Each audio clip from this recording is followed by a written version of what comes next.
Welcome to the Painter Marketing Mastermind podcast, a show created to help painting company owners build a thriving painting business that does well over $1 million in annual revenue. I'm your host, Brandon Pierpont, founder of Painter Marketing Pros and creator of the popular PCA educational series Learn, Do, Grow, Marketing for Painters. In each episode, I'll be sharing proven tips, strategies, and processes from leading experts in the industry on how they found success in their painting business. We will be interviewing owners of the most successful painting companies in North America and learning from their experiences. In this episode of the Painter Marketing Mastermind podcast, I'm speaking with guest Daniel Honan of Bookkeeping for Painters. It is a special episode where we are going to be discussing a recent live digital event that Daniel and I co-hosted called Paint Boss Live 2025. And I'm super excited to get into this. What's going on, Daniel? How's it going, Brandon? Good, man. Good. So what'd you think of the event? I thought it was awesome. There was so much packed into that day. I was exhausted. I was brain dead by the end of that day.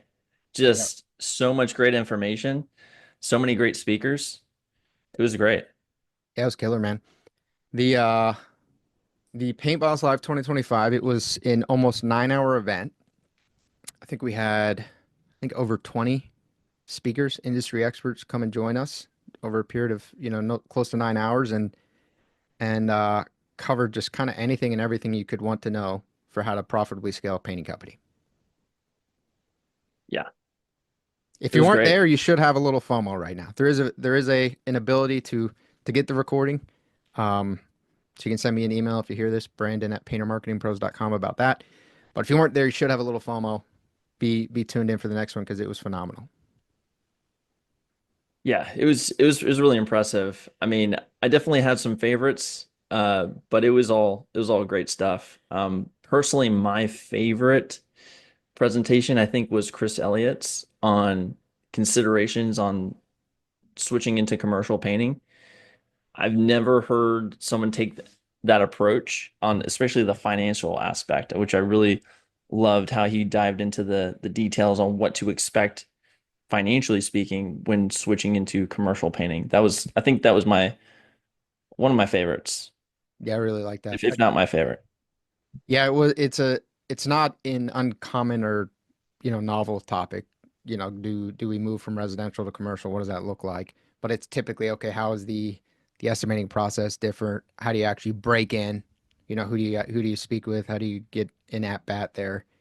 And then there is some discussion of kind of cash flow cycles, but I don't think I had ever heard it broken down the way that Chris did, to the point he even mentioned transitioning from cash to accrual based accounting, which I thought that was we were really, really thinking this thing through. Yeah, and it was all spot on too. I mean, from what I've seen, a lot of folks that are familiar with the residential side of things, it's a lot different going into commercial. And I thought he did an excellent job breaking that down. Yeah. Yeah. And I also liked how he wasn't just focused on, okay, here's what you do.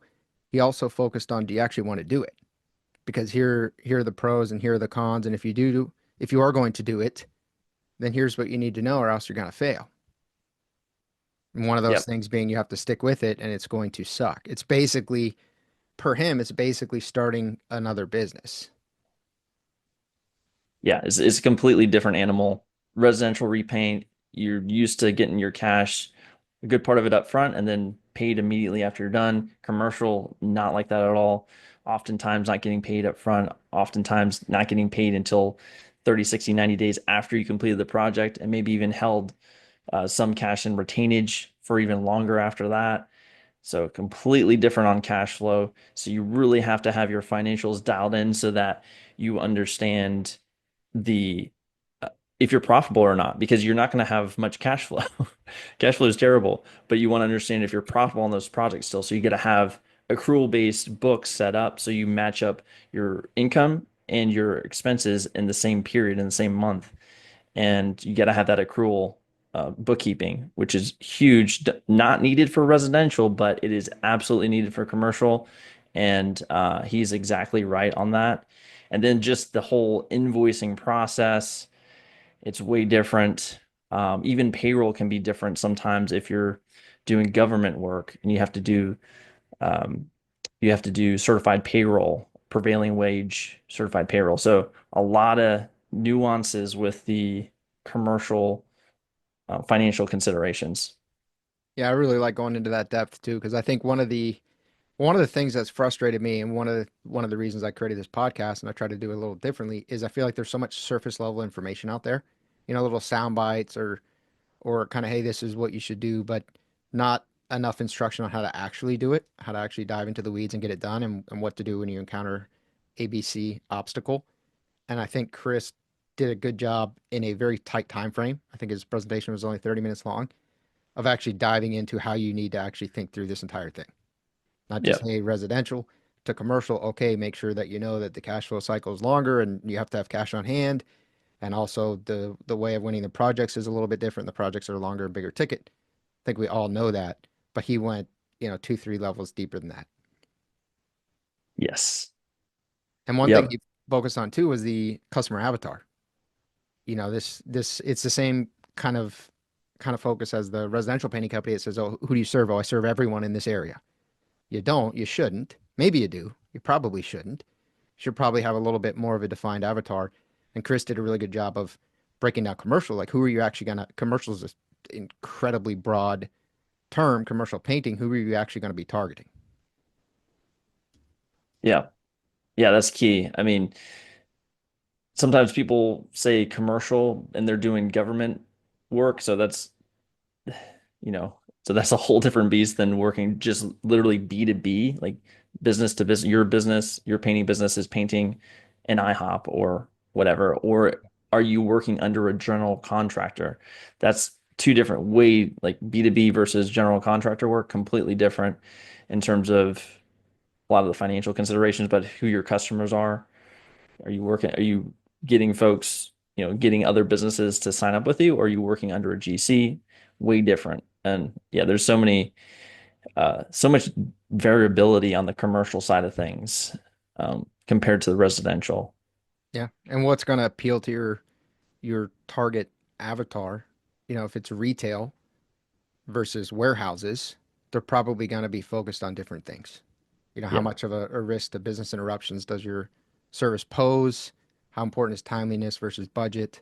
Those things are not going to be the same. Love it. So another presentation that I really liked was Danny Kerr. So he actually kicked off the day Breakthrough Academy. Title of his presentation was Mastering the Contractor Growth Model, and he really dove into the roles, hiring effectively, compensation, motivation, actually having an organizational chart, a dashboard that you can review and know your numbers and know everything about your business. And I think the focus of Paint Boss Live was not just on scaling. There's so much of that in the industry, and I'm a marketer, so unfortunately, a lot of that comes from um, You? other marketers, not from me. Some from me, but Daniel, the marketing industry in general, they're kind of Grant Cardone 10x. Hey, we're going to scale to the moon. But if you actually do that and you just focus on sales, it doesn't actually work like another one of those things. It's the nice soundbite, it's the nice kind of surface level stuff, but it's like, okay, cool, I'm going to put on my 10x hat and I'm going to go 10x my sales, and then my life's going to become a living hell.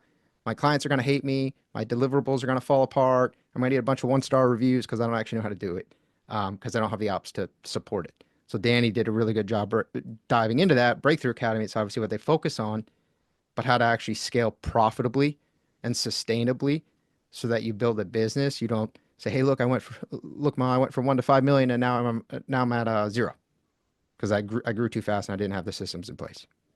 Yeah.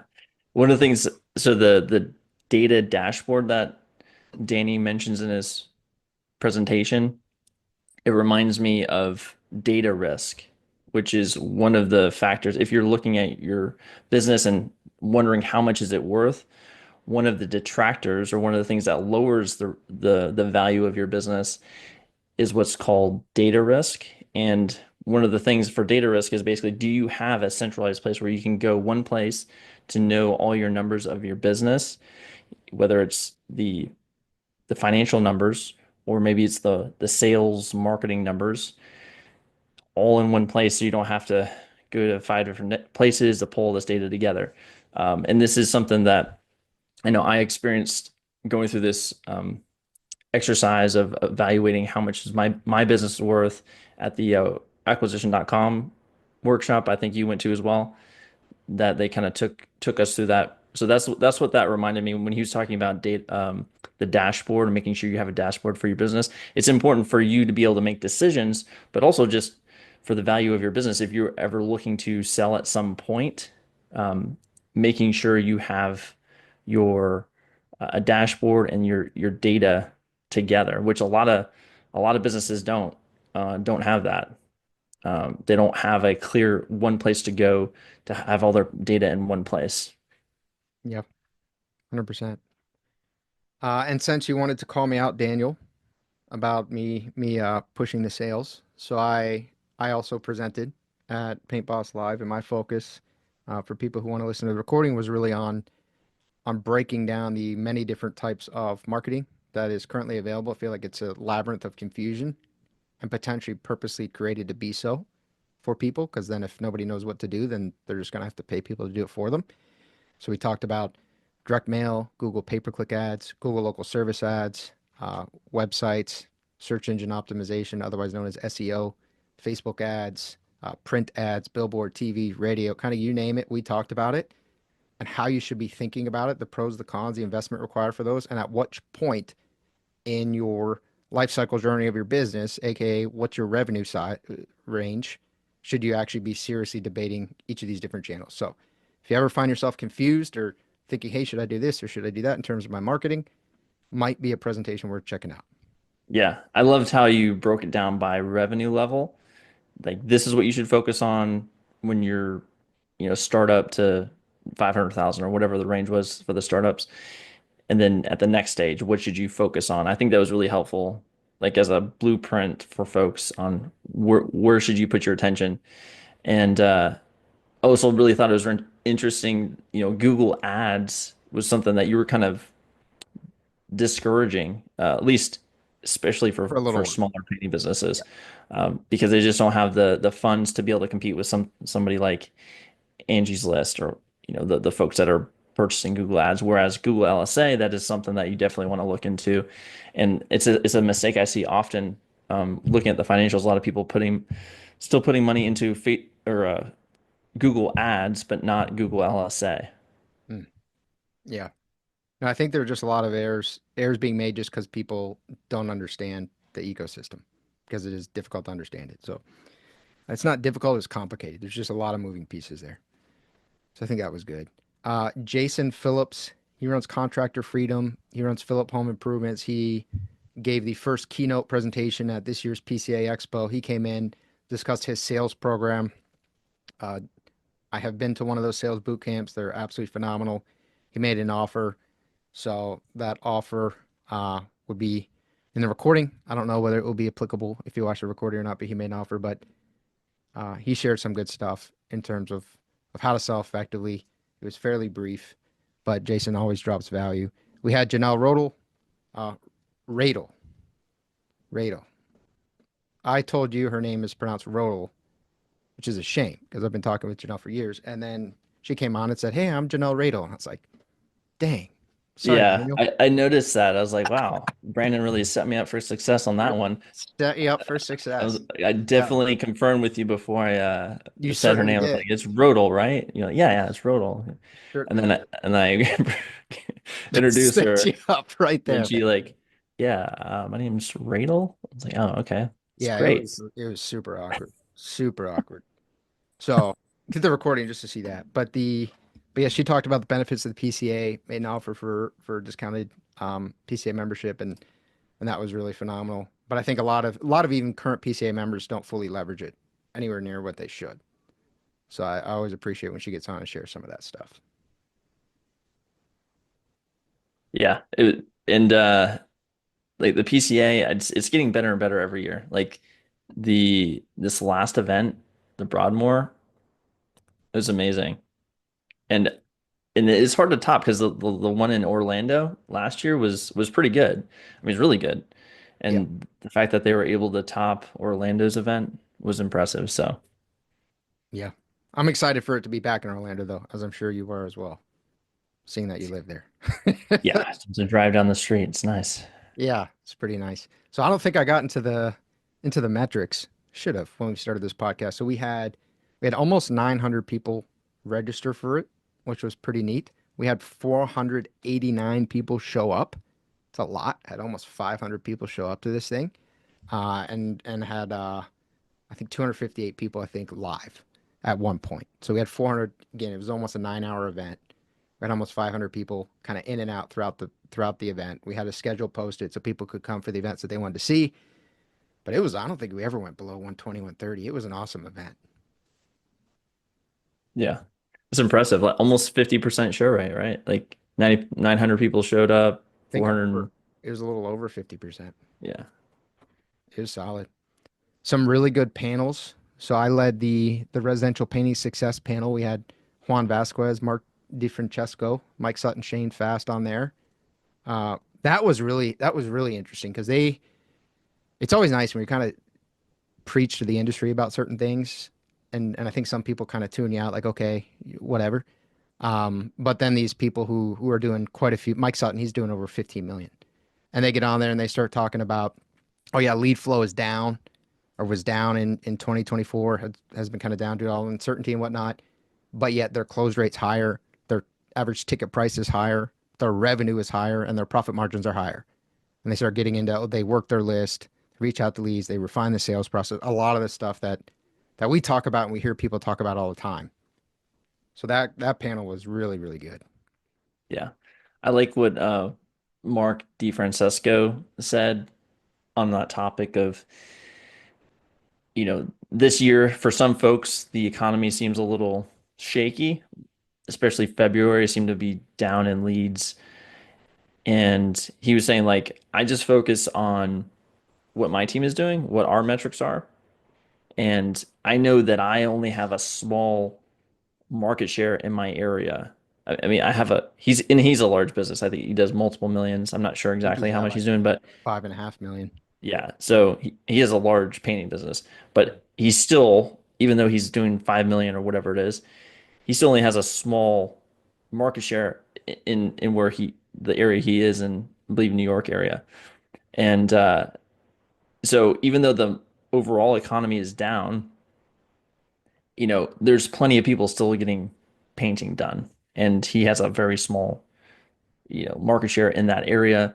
And so if he just focuses on what he does in his metrics and reaching out and doing all the actions, the marketing actions, he'll be okay if he keeps focused on and not being worried about what's going on in the big overall economy and all that stuff. So that's what I really liked what he brought up there on the topic of the economy. Yeah, you can only focus on you can only control the input. Like we all focus on the output, but we actually have zero control over the output. All we can control is the input. I think that was really good. And I also like his focus and everyone on the panel's focus on the data. So knowing their numbers, how many leads did they get? How many did they quote? What was their close rate? What was their average ticket value? What was their gross profit? What is their repeat and referral rate? How many referrals are they getting for each project? How common is repeat business for them? So I think drilling into this stuff, so many painting companies, it's kind of like hand to mouth, right? It's kind of like an employee who isn't making a ton of money and just needs that payment as that's the situation. The vast majority, I'd say, of the nation needs that payment to make their rent payment or their mortgage, and they're one or two paychecks away from being in a really tight spot. That's how a lot of painting company owners act with the leads. It's just, hey, I need the lead hand to mouth, but there's no real focus on repeat business, referral business, refining the sales system, improving the close rate, peppering the neighborhood when you actually go out there. How do you take it and build an ecosystem versus just more leads, more leads, more leads? Oh, leads are down. I'm in trouble. Hmm. So I really like that because when leads go down for everybody, right? Leads ebb and they flow, and everyone is affected by the economy or by what's happening. But the people that we had on that panel, they're thriving, and they broke down why. Yeah, it was good. And after that panel, that's when John McFarland covered basically his performance pay system, which I thought was really interesting. the title of it was "You Get What You Pay For," and his whole thing was he wants to pay his team.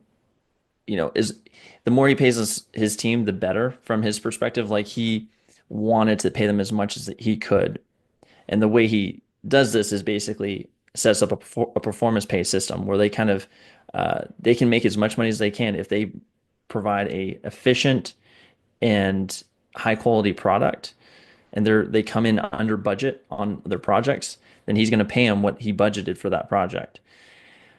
And I think I've seen a lot of painting businesses employ performance pay into their businesses, and it's when it's done right, it can have a huge impact on the organization. And one of the things I liked about this presentation that he did was he went through the things, not just going through like, oh, this is great if you implement it, but he went through like, if you don't watch out for these things, you're going to have a rough time. So he went through the common pitfalls of implementing a performance-based system. And it basically came down to you got to do the hard work up front before you implement the performance-based system to really make sure your production processes are dialed in. So making sure you're doing production rate estimating or time-based estimating so that you can develop a work order that has budgeted hours for your team to hit and to make sure everyone is bought into those production rates before, they're going to be paid off performance for them. So you got to get buy-in from your team on that. And then, he even did a test run for one crew for a couple months to make sure that everything was running smoothly before he, did it broadly for his company. So he had a lot of really good practical advice on implementing a performance-based system that I thought was really valuable. Yeah, it was really good. You can't, once you set other people's finances up on on your numbers better be right. They better be super dialed in. 'Cause otherwise, you're setting your team up for failure, and that would not be, or you're setting yourself up to lose a lot of money because you're just not doing it correctly.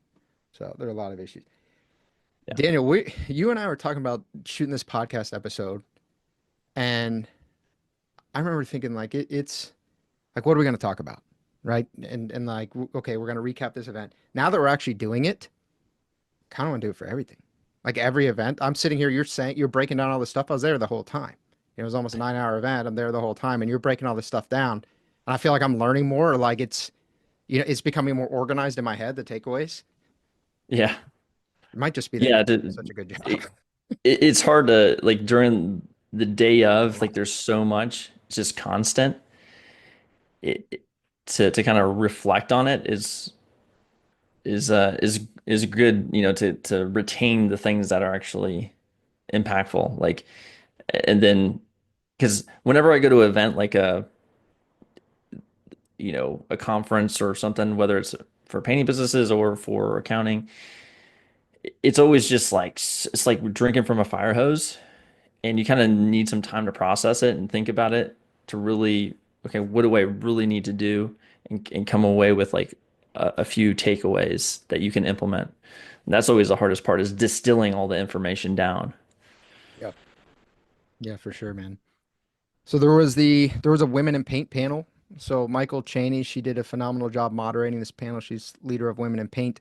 We had Corey Leister, Lacey Ilsley, Maggie Kuiper, and Sarah Ross all on the panel. That was an interesting one. That one kind of went all over in really interesting directions. So they talked about transparency, how transparent should you be with your team, kind of the pros and cons and how they think about that and what it's caused. Imposter syndrome. I think we've all struggled with that at times. I could see how as a female in the trades it would be potentially even more challenging there. How they're shifting with trends. So in terms of product or service delivery or other technical trends that they're seeing, how they're actually shifting and adapting their business to take advantage of that, all the way into, some more entrepreneurial habit type stuff like morning routines, to set yourself up for success, which I know I need a little work on. So I enjoyed that piece Do you need help dialing in your morning routine? a little bit. Yeah, it's a little Yeah, inconsistent. It's a little just inconsistent. The kids wake me up sometimes, and I feel like that, like the entrepreneur that I have in my head, that doesn't happen. So yeah. I'd say I need a little work dialing in my morning routine. All right. Cool. Well, I'm big if you enough need to me, admit I'm not perfect, Daniel. oh, it's okay. It's okay. I was just clarifying. I didn't know which part Yeah, no, you needed help dialing. the morning routine part, the morning routine part would be good. Some days it's great, some days not as great as I wish it were. And then, Yeah. sorry, go ahead. I was gonna say, Mike or Hickman also did his little piece. That was really I really enjoyed that. His commercial was really good too. Like his it was really So good. it was really it Does is your hilarious. family hate you because you work all the time? Yeah.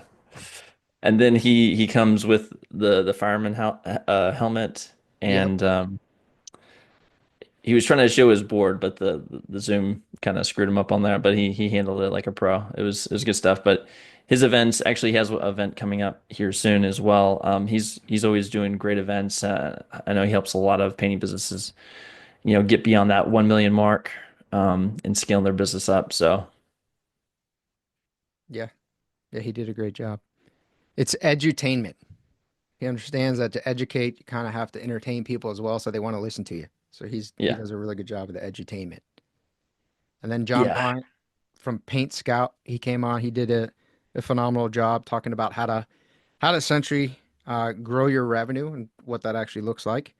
Broke down. It's going to seem pretty simple, but he broke it down and then broke it down a lot further into how to actually achieve these things and the different levers that you can pull, so you can increase your job value, you can conduct more estimates, and you can increase your win rate.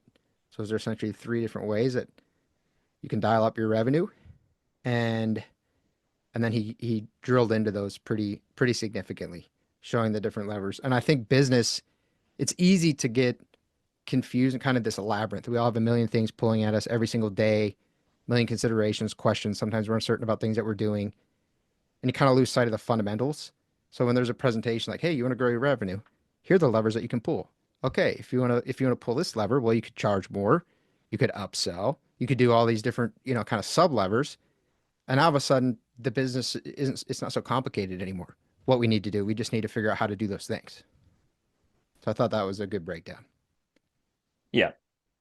Yeah, it reminds me of what Russell Peach said during the alternative revenue streams panel, because we were talking about how to add different service offerings to your painting. Like if you're doing painting, you want to add Christmas lights or flooring or whatever.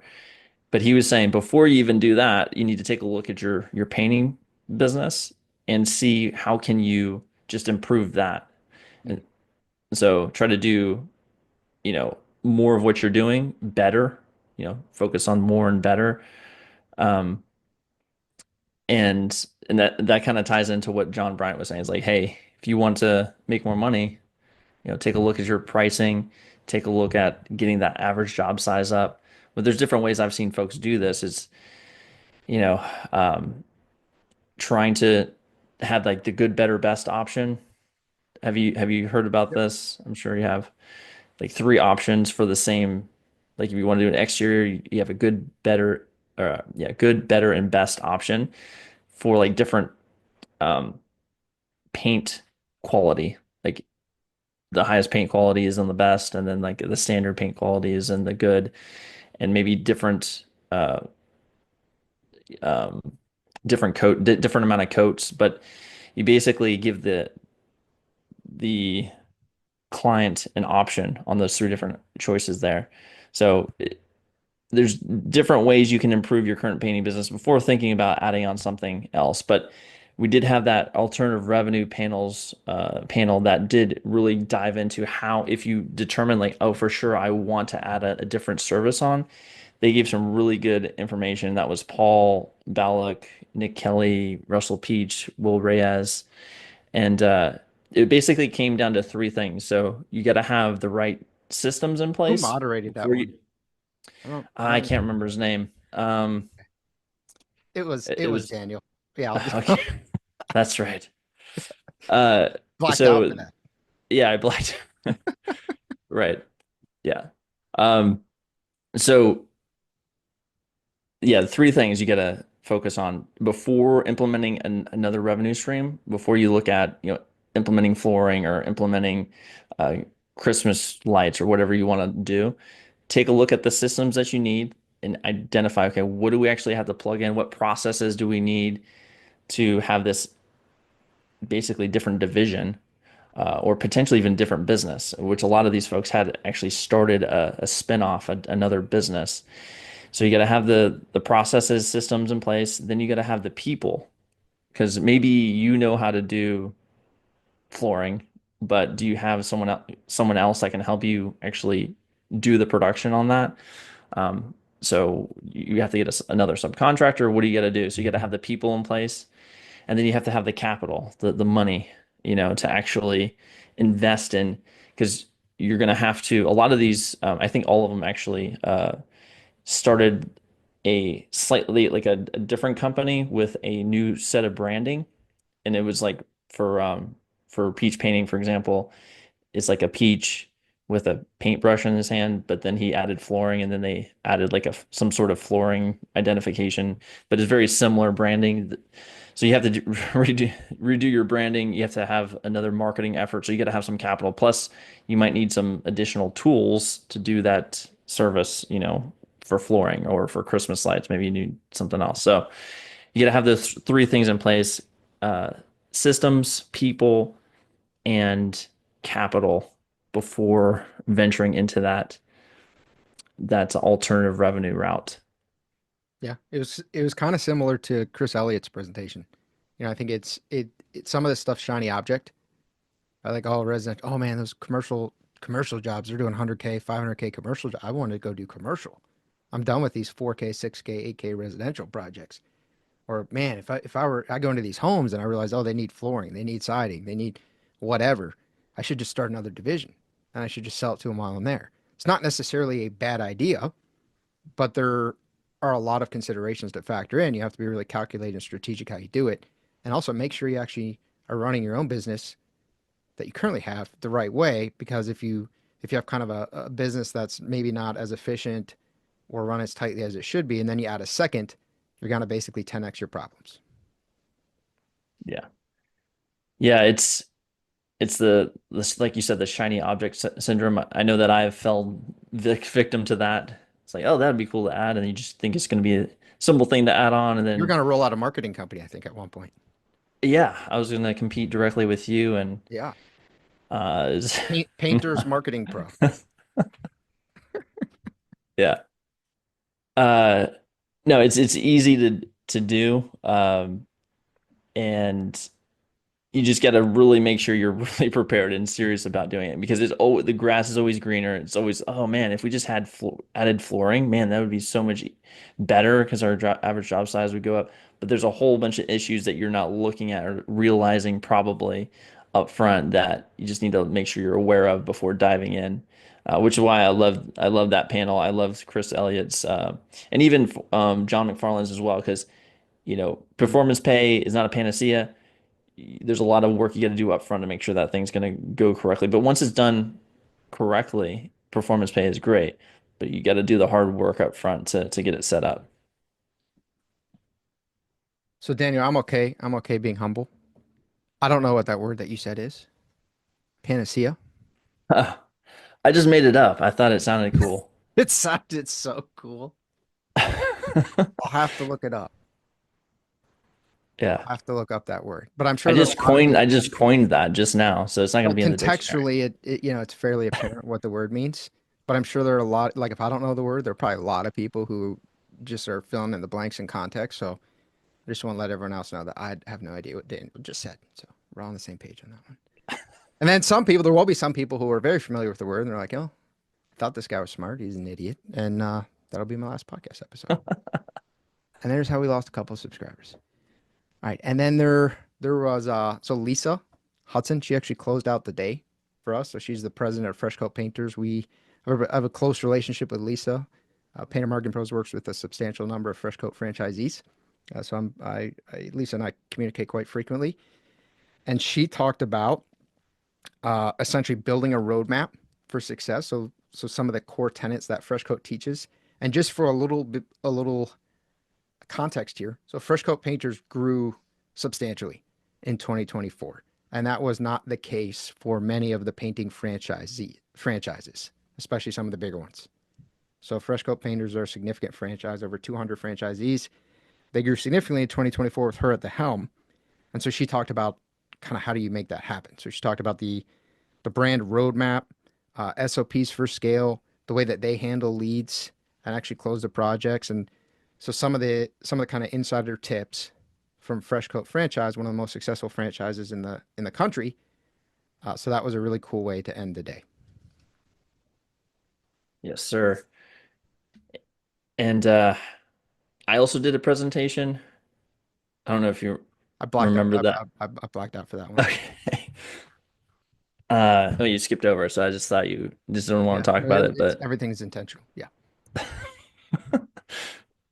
no, people either realize we're friends or be like, man, that was awkward. Those guys really don't like each other. I did a presentation, and it was really interesting, I think. No.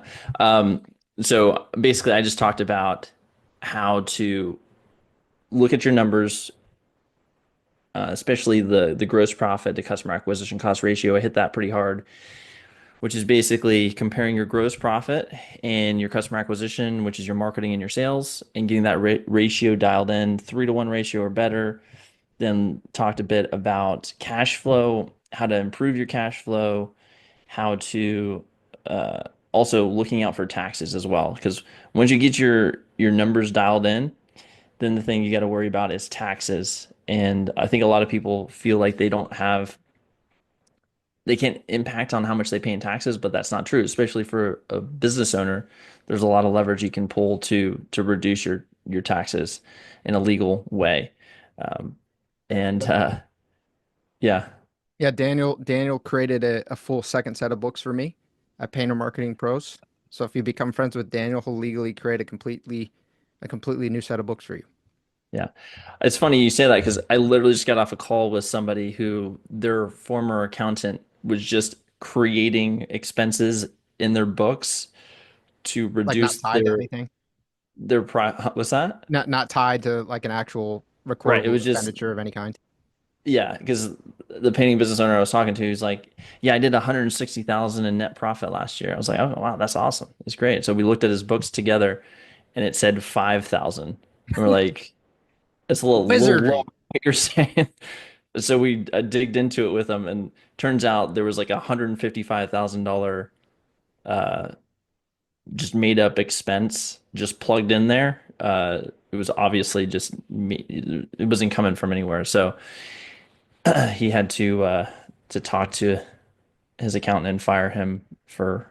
And he had done that for a couple of years in a row, just like making up expenses, and it's just weird because you don't need an accountant. He was paying the guy like 1,400 bucks a month or something like that. And just anybody listening, you don't need an accountant to do tax fraud for you. You can do that on your Just own. do it It's yourself. completely, it's pretty easy. You just make shit up, and Yeah. that's all you got to do. So yeah, if you're paying an accountant, hopefully they're coming up with legal ways to reduce your taxes and supporting you in that way and keep you out of trouble and saving you money that way. The line item is tax reduction expense for 155,000. It occurred on December 11th. Right. Exactly. Started looking at the numbers. This is going to be too high. Okay. And then we heard from Nice Job. So Sam Andrews came on, talked about how to leverage your online reputation, build trust, win more jobs. So that was an interesting presentation. I actually didn't know Nice Job does as much as it does do, and kind of the effectiveness of the widget. And they brought in some pretty cool stats about how it works and just reviews in general and how to win there. So you don't have to use Nice Job to benefit from that presentation. But I was impressed. Yeah, Yeah. it was a good event, man. Yeah, it was good stuff. When's the next one? I don't know. I don't Okay. know. So we were. It's a lot, dude. It's a lot. Putting on these events. It requires a lot from the team. There's a whole lot of back end effort that goes into this. I think it goes really well. I mean, having 500, just about 500 people show up throughout the day and the amount of value that was delivered, I feel really good about it. Maybe in like 5 months, maybe a similar event. Might do kind of a smaller one a few months from now. Playing Cool. it by ear. Yeah. It's exciting. Yeah. I also want to, since this whole podcast episode is about the event, I'll thank our sponsors again. So we had Painter Marketing Pros and Bookkeeping for Painters were the platinum sponsors. Gold sponsors were Breakthrough Academy and Paint Scout.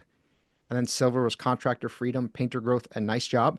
And then our bronze sponsors were Sherwin-Williams, Academy for Professional Painting Contractors, and Drip Jobs. So it was a pretty heavy roster in terms of the sponsorships and the quality of the people that showed up. Good Yeah, job, Daniel. it was, yeah, Good. definitely big thanks to all the sponsors. Yeah. Yeah. So cool, man. Well, I'm looking forward to hopefully getting some feedback from this podcast episode. What are your thoughts, I guess, as we kind of transition toward the end of this episode on 2025? Kind of what we took away. It's called Paint Boss Live 2025. The focus was really on profitability, scaling profitably, building a solid, unshakable painting company. But a lot of it also was focused on, hey, what are we going to do this year? What do you see happening this year? I don't know. I'm not really good at predicting things unless it comes to tax projections. I'm good at that. But I would say for 2025, I think a big theme out of this was do the work. You got to do the work. Mhm. Like you can't just, oh, I'm gonna tack on another alternative revenue stream, or I'm gonna start a performance pay and just like implement it now, or you know, I'm gonna make more money. You have to do the work to make things happen. Um, don't worry about the overall economy. Just do what you need to do to what actions do you need to take? What processes do you need to implement? What people do you need to get to help you out? So you got to do the work to make things happen in 2025. So that was like a theme that I kind of sensed through this whole Paint Boss Live event, and I think that will be great advice for anybody trying to succeed in 2025. Yeah, I love it. I think that I sense that as well. And I sense a lot of intentionality. So knowing the numbers, but then also planning. So we talk a lot about, oh, okay, what do you want your revenue to be? Okay, then how many leads do you need, close rate? I mean, that's how a lot of people sort of talk about planning. But this was another level of even to the point, the Chris Elliott example, we might have to move from cash based to accrual accounting, and here's why. Do we want to do that? Are we okay with that? So I mean, it's really putting the building blocks in place so that when you actually decide to do something, whether it be an alternative revenue stream, move into commercial or whatever else, you maximize your odds of success. Yeah, do the work, know your numbers as a second. That Yeah, that works. That works. And then map it all out, I guess. yeah, Yeah, think through everything. So, Daniel, I appreciate you, man. You were a phenomenal co-host. I'm glad we were able to throw this event together. yeah. Had a great time. I appreciate appreciate the opportunity, Brandon. Love it. Thanks, man. If you want to learn more about the topics we discussed in this podcast and how you can use them to grow your painting business, visit paintermarketingpros.com/podcast for free training, as well as the ability to schedule a personalized strategy session for your painting company. Again, that URL is paintermarketingpros.com/podcast. Hey there, painting company owners. If you enjoyed today's episode, make sure you go ahead and hit that subscribe button. Give us your feedback. Let us know how we did. And also, if you're interested in taking your painting business to the next level, make sure you visit the Painter Marketing Pros website at paintermarketingpros.com to learn more about our services. You can also reach out to me directly by emailing me at brandon@paintermarketingpros.com, and I can give you personalized advice on growing your painting business. Until next time, keep growing.